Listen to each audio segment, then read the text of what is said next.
everyone. Welcome back to Every Week We Follow, the Aston Villa podcast on YouTube. I am James Clifton, your host, and I'm here with Gary Bennett.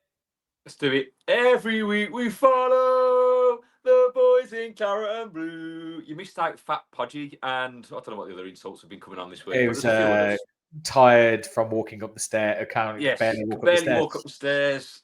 So if no one knows what we're talking about here, we just need to address the Celtic preview that we put out, which is I think it's been made its way into like some kind of Celtic Reddit channel or something, because we have been absolutely battered.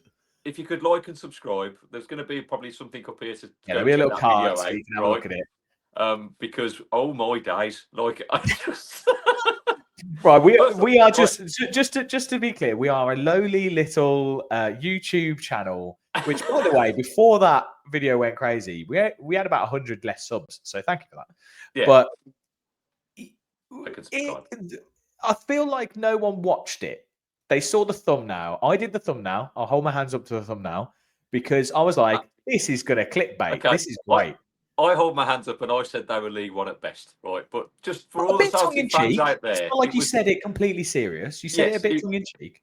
Maybe it's the Brummie accent. Maybe it's the lost in translation sort of thing. It was definitely tongue-in-cheek, Celtic fans. So please, just chill out. Chill out, man. Chill out. Have some iron brew. Yeah. Like, go get a bit of haggis, whatever. I mean, Gary looks like he's in Scotland right now. He must be so cold. Absolutely. There was one comment about, because I put about just John McGinn being transferred, and we bought him for £2.50 and a 4-pack of iron brew, and that got a quite from a Rangers fan said, like, understandably, iron brew's the best. So like there are you've got a sense of humour. Come on, Scottish people. So just be clear, we were saying, and I don't think anyone can deny that on paper, as things stand, without like all revenue money and TV money and all this crap, Villa should beat Celtic.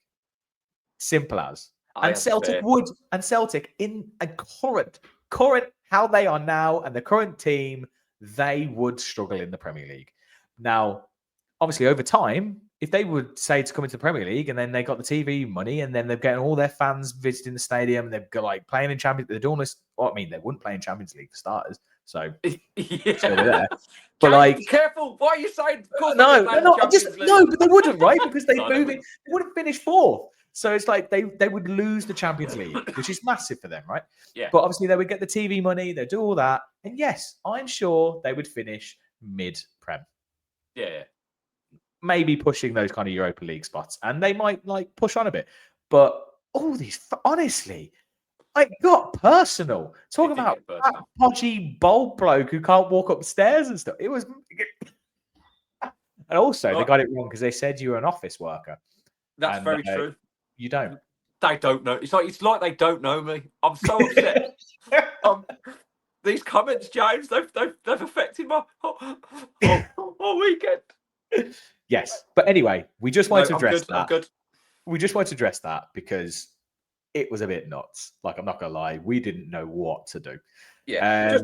Just remember, guys, it's all a bit tongue in cheek. It's our opinions, like our souls. We've all got one, as I've said before. But please carry on commenting. Watch the video, and I would just say it just seems it was all Celtic fans. So if there are any Villa fans out there that want to go and watch that video and just put out like a balanced, please just like back us up a little. Yeah. And if you don't agree, fine. Say, I'm a Villa fan. There was one guy who said Villa are his England team. So obviously he's not. I mean, I guess he's maybe Scottish or he's from somewhere else. But everyone was just like these two numpties disrespecting. I was like, disrespect. What the fuck? Anyway, chill out. Onto the Wolves game. More depression. Gary, you're the guy who always talks about moans about Villa. So I'm fully aware that I am I feel like I'm Mr. Negative, right? And I want to take positives from it, but that was very difficult because there's no positive. I will say, if you watch our preview show from Friday, I was excited about the game. I thought I was buzzing after Wednesday. I thought we'd go into this game and beat them because of where they are. But it was again as bad as the Monaco performance, mate. Like from minute one, and of course, right? Wolves haven't played in a week, so they just come at us like with so much energy in the first half, but we just didn't get going. Arguably, it was the best Wolves have played in ages. They seemed up for it. We weren't up for it. We've won 1 in 8 now after Champions League fixtures. Which we can't just say, oh, we had a Champions League fixture. Oh, we're going to. It is. I'm not saying it, but there's a correlation there. So we've lost 7 away games, right, after Champions League. However, they're just that they're away games. Our home form, right, I'm going to be positive, is pretty good, right? And our last game that we won after Champions League was against Wolves at home, 3-1, right, back when. So, I think it's a little bit concerning that I think it's mainly our away form that's the problem. Oh God, yeah. Well, because there was I mean, we thought we turned the corner a bit. We drew with Arsenal. We beat Everton. Yeah, those were our last 2 away games, and then to lose 2-0 to Wolves, it is bad. Like it is really bad because they are in dire straits so far this season. I did say to you, Cunha, by the way, he's a good player.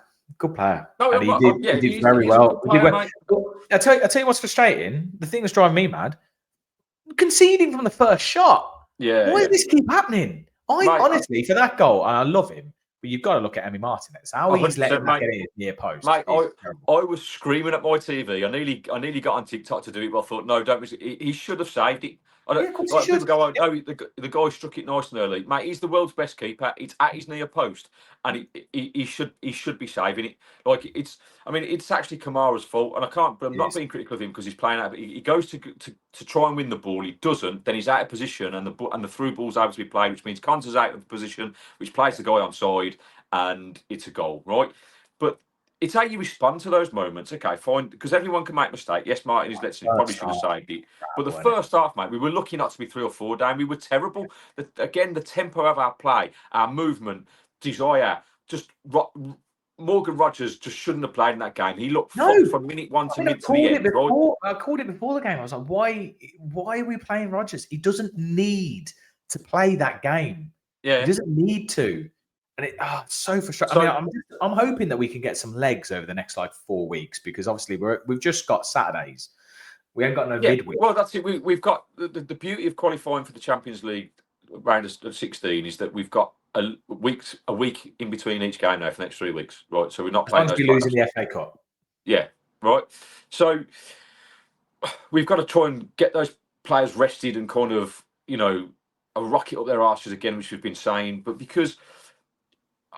Again, it's a real concern from me that if you think about what games where we haven't performed and what they've meant, it's not about necessarily the way you play, because I think I've said numerous times, I don't care how we play, it's about grinding out the results, but there is no desire in these games and work rate to do the basics well. And it's the big games. There was a massive opportunity, this was. Bournemouth losing. Results. And 5:30 kick-off on Saturday, the results went for us, Bournemouth, right? And you just go, okay, so you've got to be up for it, and we just didn't seem up for it. Someone's calling him. But yeah, we didn't seem up for it, and it wasn't great. Like we struggled with any kind of tempo. We struggled to get it to any of our main kind of main players up front. We struggled defensively. Wolves just wanted it. Wolves just wanted it a lot more. They just came at us, and we didn't really have an answer. There he is. There, I'm back. I was just saying, we didn't really have an answer. Wolves came at us. They came at us high tempo. Our tempo was poor. They pressed us, and we just didn't really have an answer. Look, Wolves was by far the better side in the first half, mate. They should have been 3-0 up at half time, and the game should have been over. And then second half, obviously Emery made 4 changes, rightly so. I thought one in four, 3 not. Yeah, positives right in the first half, just before we get into the second half, was I thought Garcia in the first half was the only one that looked lively. He looked like he was willing to take on. Like he got forward and looked okay defensively. Only a cameo, 45 minutes. And then obviously the big one. Yeah, well, I guess, look, he's like you said, he never rushes players, and he was probably only going to get 45 minutes anyway, I would have thought.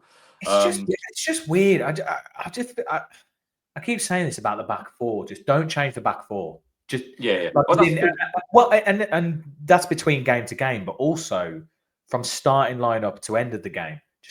don't change the back four because it just causes so much unbalance in the team. It's so frustrating. Mate, it's a major issue for us. We've got to stop leaking goals, haven't we? But the other thing was, obviously, of course, Duran goes, and what happens to Ollie Watkins? Hasn't been injured in 4 years and then pulls his groin, right? You saw the grimace on his face. They showed it down on the commentary. He turns with the ball, he runs, and then you can see, and he carries on, and he carried on till half-time.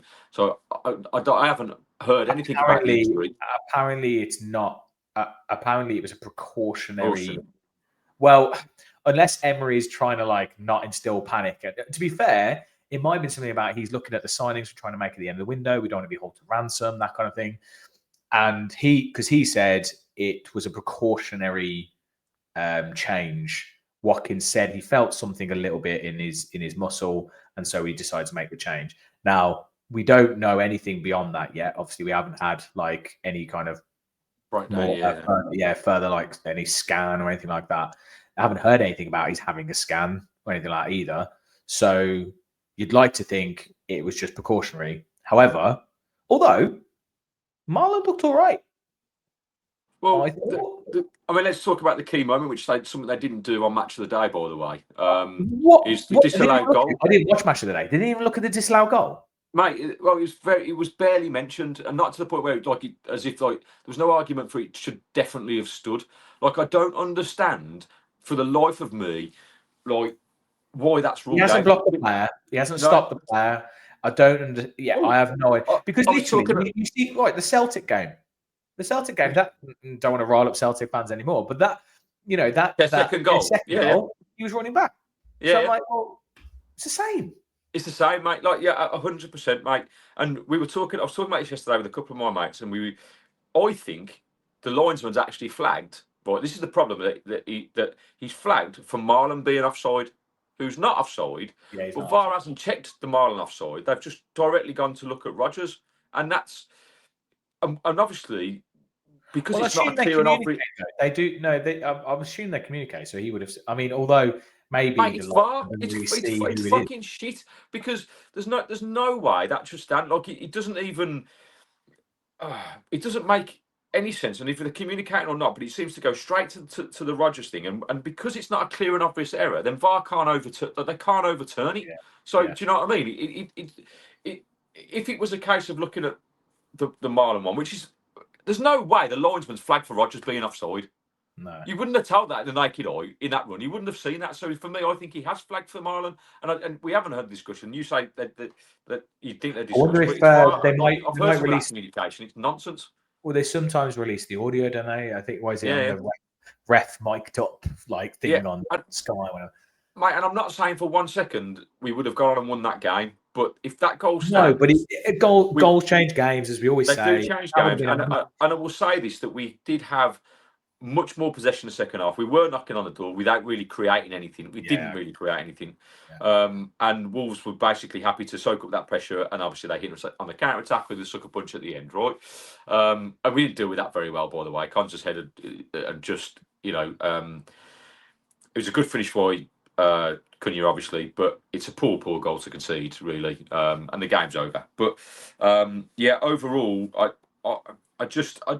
I've said this in the last couple of shows. I don't know what we do to fix leaking goals at the back, right? Even if we keep with that back four, right? Who is it, right? Who's going to be the solid back four? Because I think that is part of the problem. You're right. We need to keep the same back four, regardless. Well, I suppose at the moment we're marred by injuries as well, so we can't. But we haven't got two centre halves, have we? Because we've got to buy somebody. We'll get on to transfers in a sec. I've heard. Disas is the only one I've heard. I've heard nothing else. Well, on TalkSport today, apparently he's going to Spurs. He doesn't want to. He wants to come to the Villa, but check out TalkSport website. Anyway, we'll get on to that. We'll get on that in a minute. But so, disappointing result, mate. Disappointing performance. It's. I know when you look at it, we're still only 4 points from Champions League. Obviously, Man City getting smashed yesterday was very helpful. We need to be really Champions League for me is gone. I'm not. And I know mathematically it's not, but Champions League is gone. City will come good. Forest are still flying high. Yeah. Chelsea, will perk up. And Newcastle have lost a couple of games, and they will perk up as well. So actually, I think that top 4-5 is just and not. This is the difference. Those teams you've just mentioned, like Forest getting battered by Bournemouth, then come back on Saturday and smash Brighton out of the water. Right, we are not. Brighton, by the way, we're terrible, but Forest were very good. Yeah, like, but we are not doing that. We're not having consistency in performance. Like we do okay, then we lose, but then we don't bounce back. We have 2 or 3 games. We're not generating a run of games, like you say. Those teams above us will they'll lose a couple, but they'll bounce back and then go on a run of 3 or 4, and then once that happens, and if that happens now in the next 3 or 4 games, we're miles away. We're miles off it. So, we've got 2 massive games like coming up after the FA Cup clash with Spurs. We've got Ipswich and Chelsea. Did you say Celtic then? Yeah, not Celtic again. I'll take Celtic every week. We just want you in our lives, and I might even get a Celtic shirt for the next year. But Ipswich. Look, I haven't seen us batter a team. No, I can't remember the last time that we just beat a team. It was just easy. We just beat a team, even if it was just 2-3, like 2-3-0, just a simple game. Never really threatened us. We scored early, and then we scored a second one, and they just fizzled out. Quite easy, right? I can't remember the last time we did that. And I worry about Ipswich. This is terrible to say. I worry about Ipswich. How crazy is that to say that I'm worried about playing Ipswich? I don't know if you remember the game at their place. We were terrible. We were dreadful. Like we drew 2-2, but we probably should have lost the game. Like we got into a winning position somehow. Like they scored first, then we equalised, then we go 2-1 up, and then the goal we concede for the equaliser is one of the it's the more shocking defending, and that's when we had centre halves. It was Carlos and Conza at the time, I think. So, like we've like you said, the no game. I can't remember. I don't think this season we've been comfortable in any game. I think even the games we've won, like it's just been 1-0, 2-1, 3, like maybe 3-1 against Wolves. We've always conceded, and it's always got a bit. Even when we're like 2-0 up, we've then conceded in like the 70th minute. It's been at the end. It's been horrible, and then the whole thing.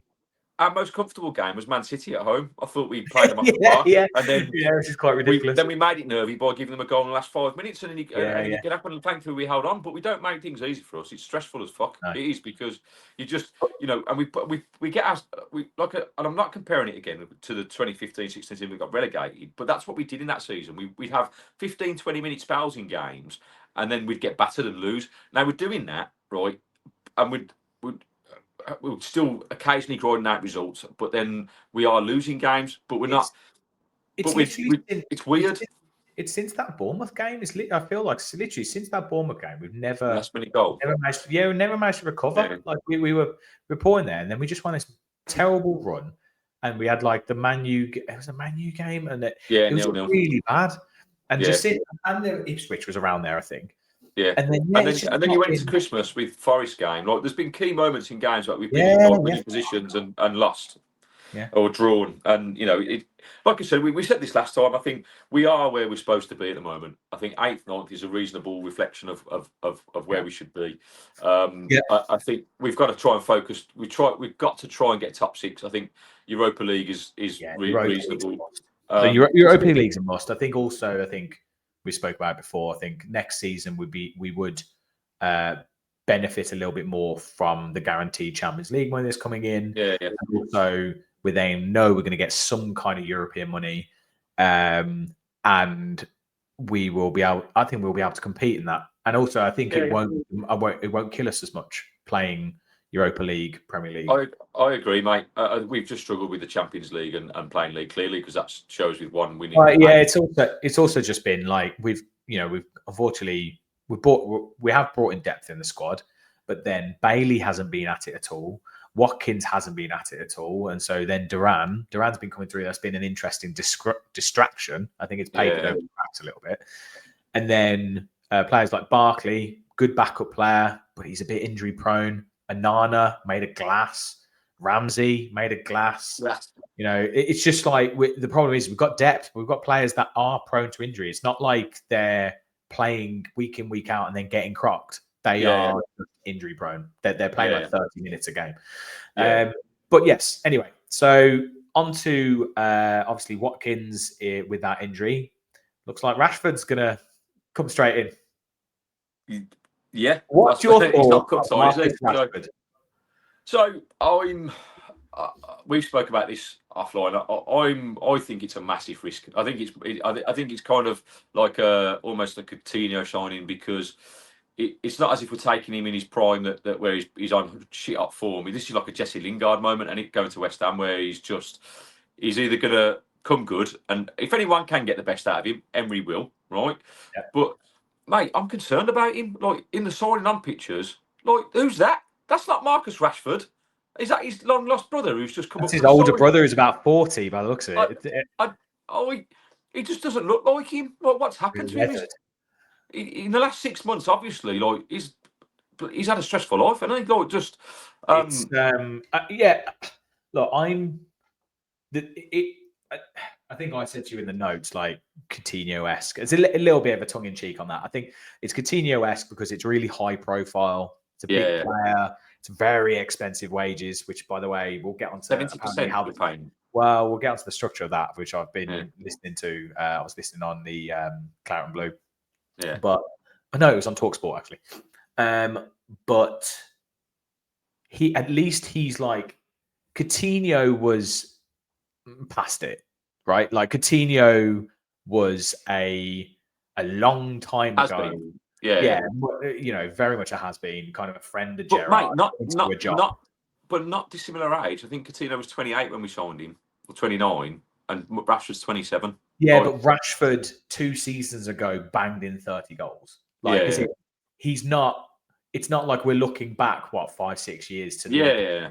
You know, he can do it. And last season he had a spell where he did it.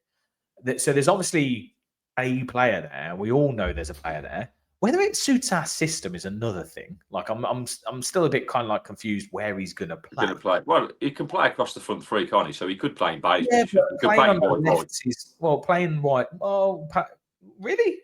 I'm not seeing him play wide right very often. It's usually wide left is his best position. But he can do all three apparently. But unless we look to basically flip what we've got. Yeah. And we're essentially then going, right, actually Garcia on right back can bomb on a little bit like Dean does. And we hold on the left, and then Rashford goes on up there. I don't know. But like, because there's also the rumours about Bailey, by the way, going to Man U, 40 mil. Why?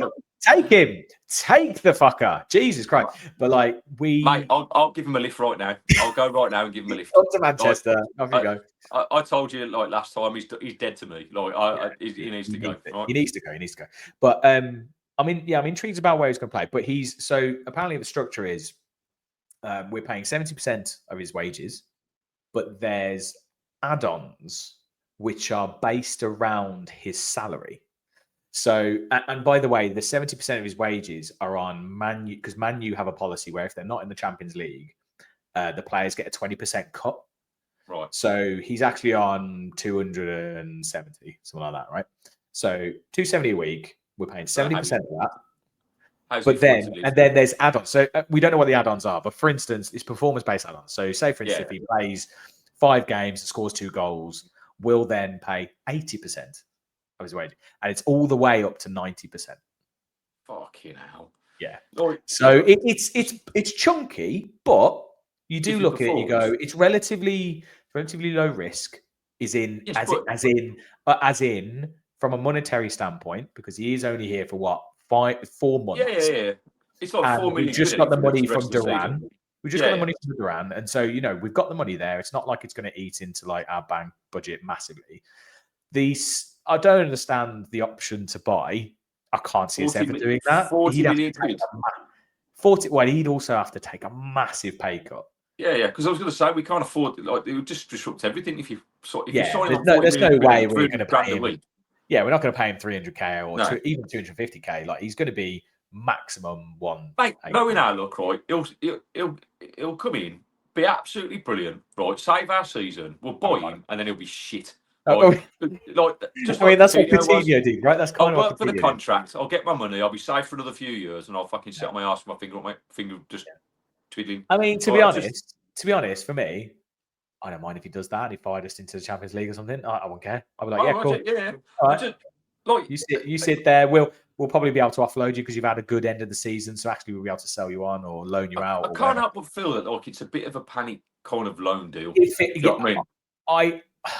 The fact it's kind of come it's not come out of nowhere, but it's definitely come after the Duran stuff.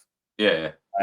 Apparently, we are still talking to Felix, which I'm like, okay, fucking hell. Like, where's this money coming? It's transfer deadline day, James. You never know what's going to happen. It's mental. Like, Asensio's coming in, by the looks of it, with a loan with no option. So he's literally a stopgap. Yeah. So where's he going to play? Isn't he a CDM? Or is he like a... I think he can play different parts. I think he can play different parts of the midfield. He's squad. We need depth. We need players. Mate, he was good at Real Madrid, but like, as he hasn't played again for Paris, he's been like on the bench warming. So we're bringing two players in that are like we need to be Champions League level, like because we're struggling as it is. You're not going to get down the last 2 days of the window, are you? When we were basically bent over backwards. Well, this is what I'm saying. Well, being held to ransom, really, over the Rashford thing, it's kind of because it's January, we're desperate, and now we're signing contracts where we're going to pay potentially 90% of his wages. And I don't know what's the deal with Asensio. What's his loan agreement? I have no idea on wages. Yeah. Like, so it feels like we're having our pants pulled down a little bit on two risky signings of two players that haven't played a great deal of football in the last 6 months to a year. Do you know what I mean? So, I mean, time will tell. Obviously, if they come in and do a job, if there's one man that can do it, it's Emery, right? Yeah, like, of course we've said this. We've said, and also you're just gonna have like a little bit of faith that him and Monchi do know what they're doing. These are probably the two. Question mark though, mate. Well, these are probably the only ones where we're like, like these are I don't think there's been any signings really that have been this risky.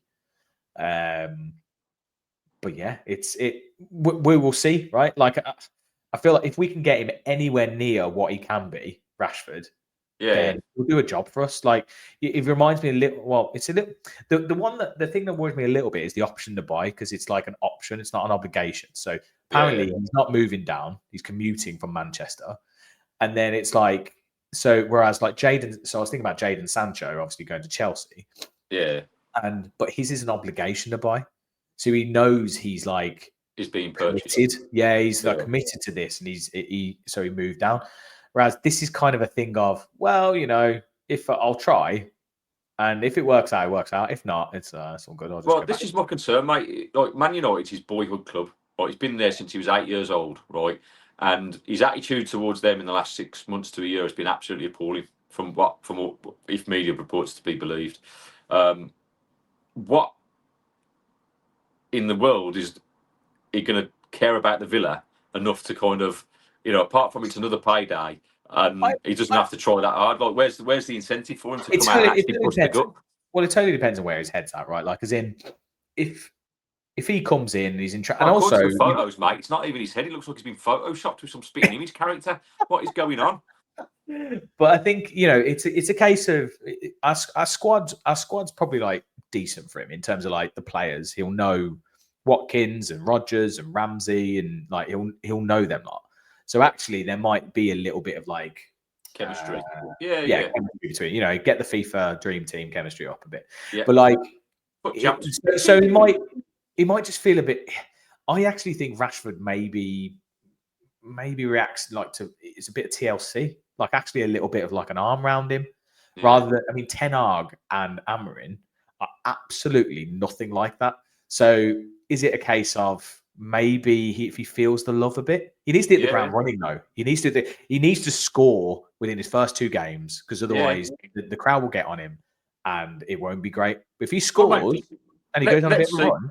The positive is, right, he's in now. He's got nearly a week to prep for Spurs on Sunday, which I expect him, if Watkins is injured, to start the game. Is he cup tied? No, didn't play for Man United in the 3rd round.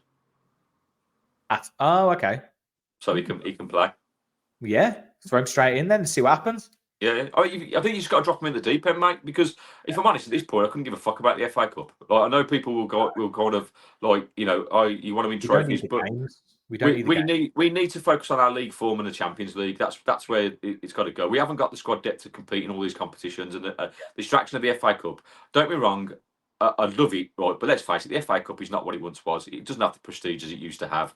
The fact they've taken away replays this year and all that kind of stuff. It's just something it feels like an inconvenience at the moment, and that's what it is for us because the way that the league is structured now, it's all about league position and Champions League places.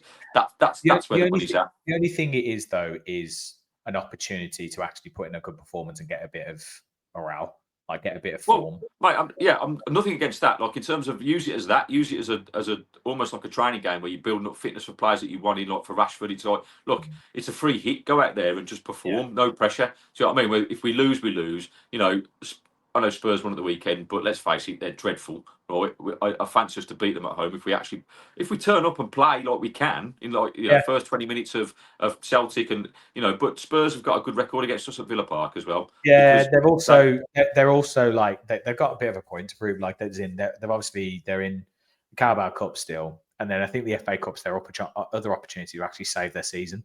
Yeah. Because they look dire in the league, if I'm honest. So. But yeah, you're right. The way Spurs and Newcastle play, I think we've said this before, the way they're set up is they're set up to beat the way we play. Yeah. So it could be another bad day at the office. Yeah. But we shall see. But I'll probably do it. I think for this one, unless you got anything last things to say. Yeah, just one more thing. Because it's my daughter's birthday today, Abby. So happy birthday, Abby. All right, every week we follow birthday to you. I hope you have a magical day. I know I've buggered off to do this show, so I'm going to get back to birthday celebrations. I love you for that. Mwah. Happy birthday, sweetheart. Brilliant. Nice. Every week we follow the boys in Claret and Blue. Thanks, everyone. Catch you next time. Peace out.